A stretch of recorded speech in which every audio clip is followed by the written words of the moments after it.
على 4 أسود ذني عايرني بيهم حياتي كاملة، ناس تعبتني أكثر منه. قعدت أفتش الداعم هذا بكشي عايش معايا تحت التخت، يمكن عايش معايا تحت التخت وأنا مش دارية، يمكن عايش معايا تحت التخت.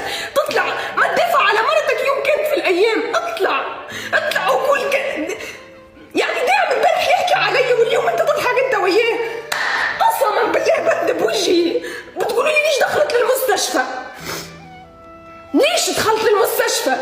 داعم يحكي علي وزوجي يضحك هو وياه. ليش دخلت ليه دخلت للمستشفى؟ بتحب الدراما وضعيفة بتحب الدراما، ليش دخلت للمستشفى؟ مش عايشين في اللي عايش فيه، خلص وصلت لهون ولهلا ومش طالعة ولا شيء. لو بحكي ربع من اللي صار لي لكل السوشيال ميديا تيجي معاي، والله ما بدي استعطاف وببكي، والله ما بدي ارجع.